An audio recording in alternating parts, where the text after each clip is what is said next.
नमस्कार, आप देख रहे हैं आज तक, आपके साथ मैं हूं अर्पिता आर्या। रूस यूक्रेन जंग के लगातार दौर के बीच पुतिन अब ऑपरेशन ब्लैकआउट से विजय का प्लान कर रहे हैं। पुतिन यूक्रेन में 2 जगहों पर हमला कर रहे हैं। इसमें पहला है रेलवे स्टेशन और दूसरा बिजली घर। अब सवाल यह है कि आखिर पुतिन यूक्रेन में अंधेरा क्यों करना चाहते हैं? उसकी बत्ती गुल करके वो कैसे यूक्रेन की जंग जीतेंगे? हालात ये है कि यूनाइटेड किंगडम ने 570 जनरेटर को यूक्रेन के लिए रवाना किया है।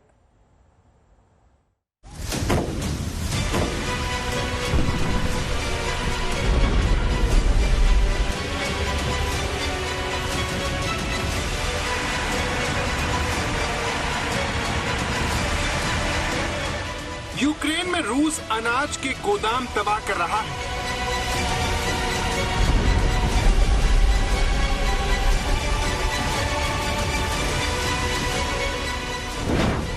रूसी मिसाइल यूक्रेन के रॉकेट बैटरी सिस्टम को निशाना बना रही है। ये देखिए,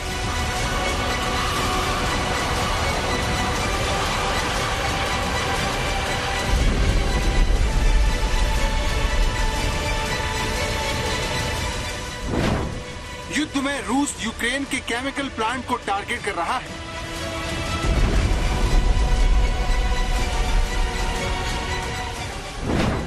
पुतिन यूक्रेन में चलते फिरते पुल पर भी हमला कर रहे हैं।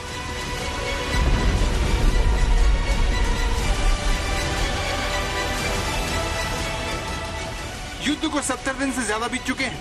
न रूस रुकने को तैयार है और न ही यूक्रेन झुकने को। इसीलिए दोनों तरफ से वार पर वार हो रहा है, जिसका अंत होता नहीं दिख रहा।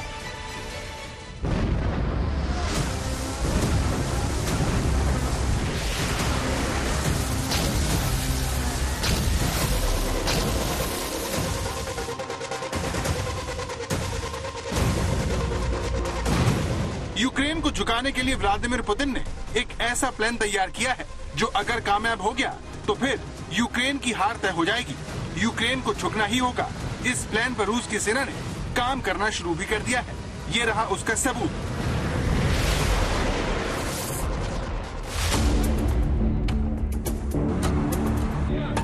आग की ये भयानक तस्वीर यूक्रेन की है, जहां पर फायर ब्रिगेड आग को बुझाने की कोशिश कर रही है। ये यूक्रेन का एक पावर स्टेशन है जो रूस के हमले के बाद से चल रहा है। ये हमला इतना बड़ा था कि देखते ही देखते बिजली घर का ट्रांसफार्मर आग की चपेट में आ गया। ये देखिए, इस आदमकद ट्रांसफार्मर पर पानी की बौछार करने के बावजूद आग शांत होने के लिए तैयार नहीं है। अब यूक्रेन के एक और शहर चलिए, जहां पर एक रेलवे स्टेशन पर रूस के हमले की वजह से तबाही मच गई। तस्वीर में आप देख सकते हैं कि रेलवे स्टेशन के अंदर से काला धुआं निकल रहा है। अब यहाँ 2 सवाल उठते हैं। पहला, रूस यूक्रेन के बिजली घरों को क्यों तबाह कर रहा है और क्यों रूसी मिसाइलों के निशाने पर यूक्रेन की ट्रेन और रेलवे स्टेशन है? इन सवालों को अच्छे से समझने के लिए पहले रूस की झल्लाहट से जुड़ी तस्वीर देखिए, जो आपको बताएगी कि रूस इस जंग को जीतने के लिए किस कदर बेकरार है।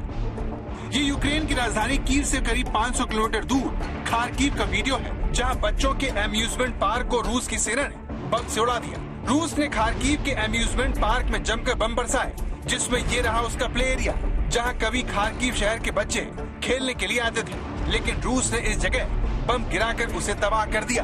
गनीमत ये रही कि हमले के वक्त यहाँ कोई बच्चा मौजूद नहीं था, वरना एक बहुत बड़ा हादसा हो जाता।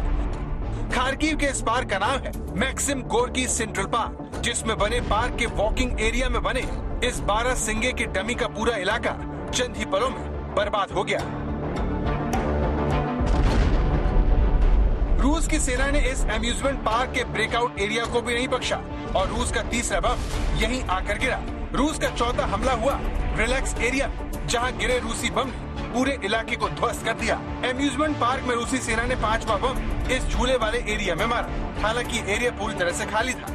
अचानक एक बम यहाँ गिरता है और पूरे एरिया को धुआं कर देता है। धुआं जब छटता है तो झूले में आग लग चुकी होती है और पूरी तरह से वो बर्बाद हो जाता है।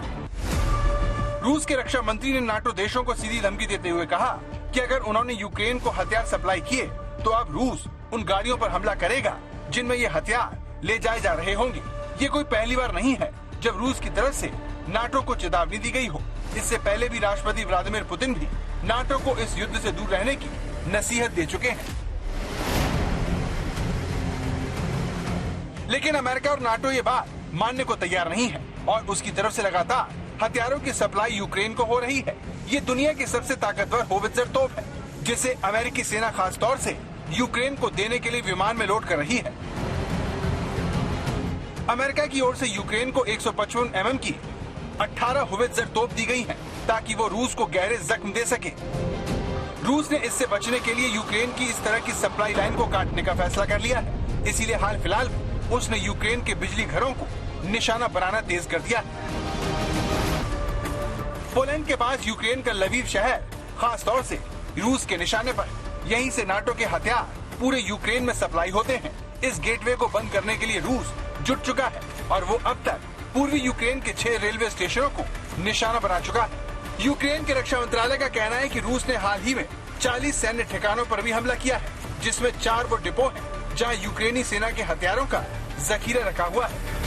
रेलवे स्टेशन के अलावा रूस के निशाने पर यूक्रेन के हाईवे भी है, जिसे तबाह करके रूस की कोशिश हथियारों की सप्लाई रोककर यूक्रेन को कमजोर करके उसे झुकाने की है। इसीलिए पुतिन रेलवे स्टेशनों के अलावा बिजली घरों पर भी रॉकेट और मिसाइल दाग रहे हैं ताकि यूक्रेन में रेल यातायात को पंगु करके यूक्रेन को घुटनों पर लाया जा सके।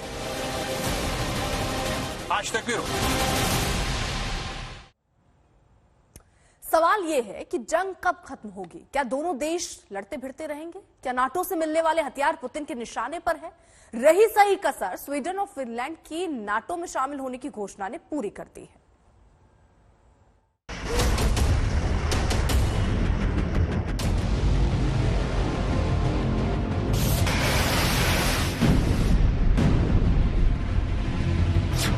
क्या रूस की परमाणु सुनामी में डूब जाएगा यूनाइटेड किंगडम?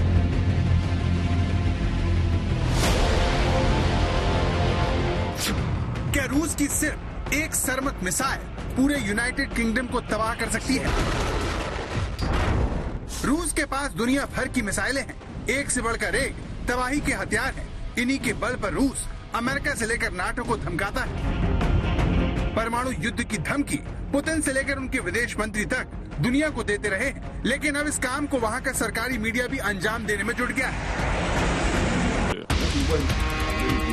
ब्रिटेन लगातार यूक्रेन की मदद कर रहा है। जहां अमेरिका रूस से सीधे सीधे टकराने से कतरा रहा है, तो वहीं बोरिस जॉनसन लगातार रूस को उकसा रहे हैं। कीव जाने से लेकर वो यूक्रेन की संसद को संबोधित कर चुके हैं।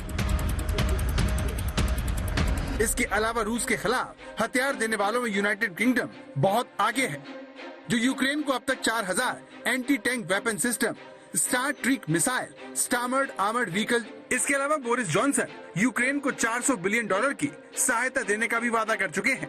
इसीलिए वो रूस की मीडिया के निशाने पर आ गए हैं। तरह से इस तरह की धमकी नई बात नहीं है, लेकिन बड़ी बात यह है कि अब रूस का सरकारी टीवी भी खुलकर धमकी देने में जुट गया है। सवाल है कि क्या इसकी वजह यूक्रेन युद्ध में हो रही देरी है, जिसने पुतिन की छवि पर बट्टा लगा दिया है।